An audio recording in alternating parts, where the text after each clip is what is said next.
বাংলায় এসআইআর আতঙ্কে বাংলাদেশিরা কাঁটাতার টপকে কিনে একের পর এক বাংলাদেশি গ্রেপ্তার হবার ঘটনায় এই ভিডিওটি বানানো হয়েছে শুধুমাত্র আপনাদেরকে বিনোদন দেওয়ার জন্য, তাই সবাই বিনোদন হিসেবে গ্রহণ করবেন, কেউ সিরিয়াস ভাবে নেবেন না।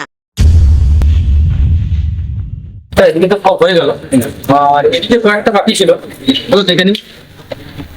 চলো। আচ্ছা, হাসিমপুর হয়ে গেল, পদালিপুর হয়ে গেল, তলকেশ্বরী হয়ে গেছে, আর বাস এই একটা ঘর বাকি আছে, তাহলে কমপ্লিট আছে। এটা কাদের বাড়ি? এটা আগে দেখিনি আমি। এটা আগে ছিল না এখানে স্যার। এই বাড়িটা বিমল টুডু নামের একজনের নামে রেজিস্টার আছে। তো এটা বিগত 10 বছর আগে এখানে ছিল না, ওই 10 বছর ধরেই বাড়িটা দেখা যাচ্ছে এখানে। চলুন গিয়ে দেখি। স্যার আগে জমিটা না খাস জমিছে, তারপর হঠাৎ করে একটা ঘর হয়ে যায়। আচ্ছা ঠিক আছে সঞ্জয়, তুমি কিন্তু বেশি কিছু কথা বলবে না, আমি বাকিটা হ্যান্ডেল করছি, ঠিক আছে? তুমি চুপচাপ থাকার চেষ্টা করবে। বাড়িতে কেউ আছেন?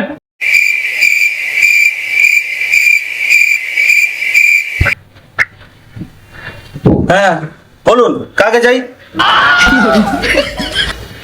কাকে চাই মানে?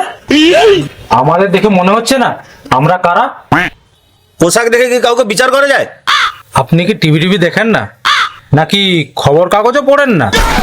আরে মশাই, আপনি ব্যাপারটা তো বুঝিয়ে বলবেন, কি বলতে চাইছেন? আমি আমি মূর্খ মানুষ, ব্যাপারটা বুঝিয়ে বলুন আমাকে। দেখেছেন স্যার, এটা কোথায় থাকে, দেশে কি হতে চলেছে তার কোনো খবর নেই। আমাদের বাড়ির ছোট ছোট বাচ্চারাও জানে যে দেশে কি হতে চলেছে। ব্যাপারটা কি বলুন তো মশাই? আপনারা নিজেরা গল্প করছেন, আলোচনা করছেন, আমাকে কিছু জানাচ্ছেন না। আমি কি এখানে দাঁড়িয়ে থাকবো? আমার জমিনে বেলা কাজ পড়ে আছে। আমরা বিএলও অফিস থেকে এসেছি। এসআইআর নাম শুনেছেন? ও এসআইআর, ও আপনাদেরকে তো দেখেই মনে হচ্ছে স্যার স্যার বলে।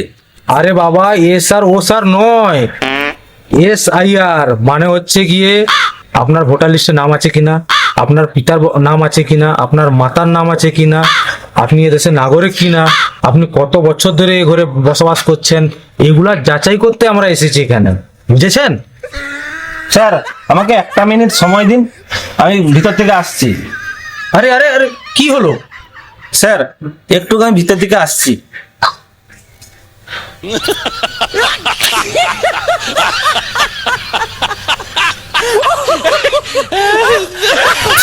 স্যার কথাটা টানটা শুনে মনে হচ্ছে না কিছুটা বাংলাদেশি বাংলাদেশি?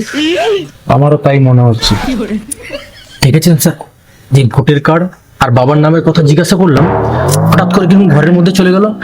মনে হচ্ছে পয়সা করি কিছু আনতে যাচ্ছে। আমি এবারে যদি কিছু পয়সা করি দেয় না, রেখে দেবেন, আমাদেরও তো কিছু খরচাপাতি লাগে নাকি, তা কি বলেন? আরে বাবা, তুমি একটু চুপচাপ থাকো, বেশি কথা বলো না। আমি কথা বলছি তো নাকি? চুপ থাকো। ঠিক আছে স্যার, আপনি যা ভালো মানুষ, আপনি তো মালটা কিছু নেন না, আমাদের আর কি করে চলবে, তাই বললাম আর কি, দেখবেন। হ্যাঁ সঞ্জয়, লোকটা মনে হয় ভয় পেয়ে গেছে, জানো তো? বাড়িতে ঢুকেছে ততক্ষণ হলো, এখনো বেরাচ্ছে না। কি এমন ডকুমেন্টস আনছি ও যে এত লেট হচ্ছে ওর? কি বলেছেন স্যার, কোথায় যে গেল লোকটা? স্যার সব ছাড়ুন তো, ও মনে হয় ম্যারেজ সার্টিফিকেট, বার্থ সার্টিফিকেট সব বের করেই আসবে। আপনি একটা কাজ করুন, এদিকে দেখুন গ্রামের পরিবেশটা কত সুন্দর, কত হাঁস বেরুন, সত্যি গ্রামের পরিবেশটাই আলাদা একদম। স্যার ও ডকুমেন্টস নিয়ে এসছো? এত দেরি হলো কেন তোমার? দাও।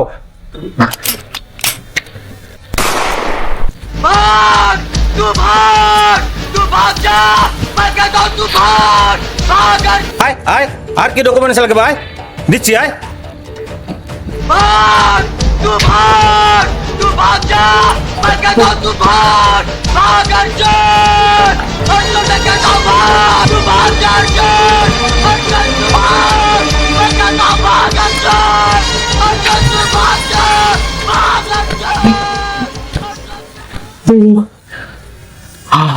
স্যার এবার কিন্তু হেড অফিসে ইনফর্ম করতে হবে, এইভাবে প্রাণের ঝুঁকি নিয়ে আর এসআই ফেসার করা যাবে না। ঠিক বলেছো, এরকম জীবনের রিস্ক নিয়ে বাড়ি বাড়ি গিয়ে এই এসআইআর এর তোমার ইনভেস্টিগেশন এগুলো করা যাবে না। আর পাচ্ছি না স্যার, এবারে অফিসে বলে আমাদের সঙ্গে আর্মি, সিআরপিএফ, বডিগার্ড কিছু নিয়ে আসতে হবে, না তো এসআইআর আর করা যাচ্ছে না। এরা কি ডেঞ্জারাস মাইরি, জীবনের ঝুঁকি বেড়ে যাচ্ছে স্যার। তুমি ঠিক বলেছো সঞ্জয়, এইভাবে কাজ করতে গেলে না ফুল প্রোটেকশন লাগবে, নাহলে কাজ করা যাবে না, যে কোনো মুহূর্তে জীবন চলে যাবে আমাদের। স্যার, আপনার কান দিয়ে মনে হয় রক্ত বেরোচ্ছে। কি বলো? আরে বাবারে, আরে সালা, এই গুলিটা মনে হয় কান ছুঁয়ে চলে গেছে, আর একটু হলে আমার জীবনটা চলে যেত।